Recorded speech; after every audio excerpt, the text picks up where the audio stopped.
merupakan seorang murid sekolah yang suka akan belajar, namun tidak mahir dalam menggunakan bahasa Melayu dengan betul. Hal ini kerana dia tidak berminat dalam membaca dan tidak fokus di dalam kelas.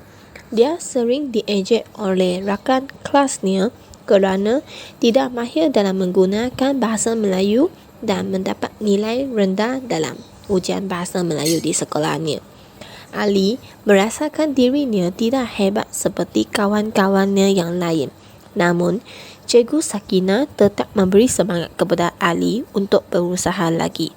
Ali sering bermain permainan video kerana baginya, permainan video mempunyai visual yang lebih menarik berbanding membaca buku dan mendengar guru mengajar di dalam kelas.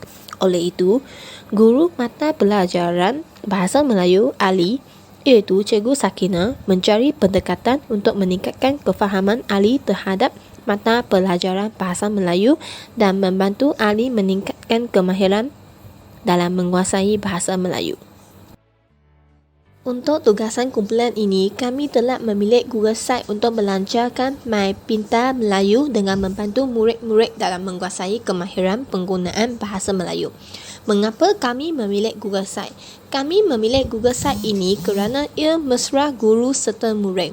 Guru dan murid dapat mengaksesnya di mana sahaja dan pada bila-bila masa mengikut keselesaan mereka. Google Site yang ditubuhkan ini adalah bertujuan untuk membantu murid-murid dalam belajar sambil berseronok dalam memahami lebih mendalam tentang subjek Bahasa Melayu. Dengan adanya Google Site ini dapat melahirkan murid-murid yang fasih berbahasa Melayu dan memantabatkan Bahasa Melayu sebagai bahasa kebangsaan.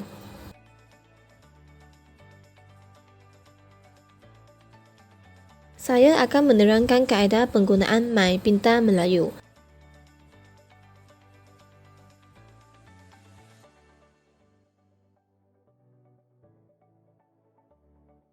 Untuk langkah yang pertama, anda perlulah membuka link yang diberikan oleh guru. Link yang diberikan akan membawa murid-murid ke dalam laman web Google Site. Halaman utama dipaparkan iaitu mengandungi bahagian-bahagian yang dibahagikan mengikut topik oleh guru-guru mata pelajaran Bahasa Melayu. Lampiran senarai mengikut topik disediakan pada bahagian tersebut. Jadi, klik pada topik yang diinginkan. Kemudian, anda dibawa ke laman topik tersebut. Contohnya, topik 1. Pada laman tersebut, anda dapat saksikan latar belakang iaitu kemahiran mendengar dan bertutur bagi topik 1. Paparan objektif pembelajaran dipaparkan. Isi kandungan bagi topik 1 turut dipaparkan pada halamannya. Tiap topik terdapat pelbagai link video sebagai medium pemahaman bagi mata pelajaran Bahasa Melayu. Latihan juga disediakan selepas menonton video pembelajaran. Antara latihan yang diberikan melalui aplikasi Wordwall dan Canva.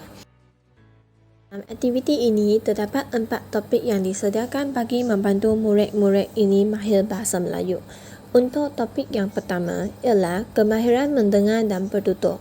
Untuk topik yang kedua ialah kemahiran membaca dan menulis. Seterusnya, topik ketiga iaitu aspek seni bahasa. Dan akhir sekali ialah topik aspek tata bahasa. Dalam topik-topik tersebut, murid-murid dapat menguasai dengan lebih mendalam tentang Bahasa Melayu serta dapat mengaplikasi Bahasa Melayu dalam kehidupan seharian. Topik-topik yang kami sediakan ialah topik yang bersesuaian dengan murid-murid sekolah rendah yang belum menguasai Bahasa Melayu. Dengan adanya Google Site ini, murid-murid dapat mempelajari Bahasa Melayu di mana-mana sahaja. Hal ini kerana Google Site yang ditubuhkan oleh kami dapat diakses dengan mudah oleh murid-murid tanpa perlu mendaftar dengan lebih mendalam.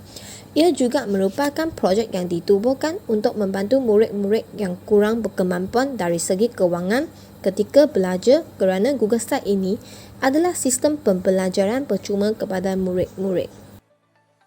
Tiap topik yang disediakan adalah kemahiran asas dalam menguasai Bahasa Melayu.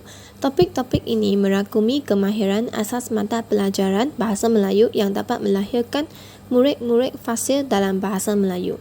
Tujuan penubuhan My Pintar Melayu adalah untuk membantu murid-murid dalam minat belajar bahasa Melayu.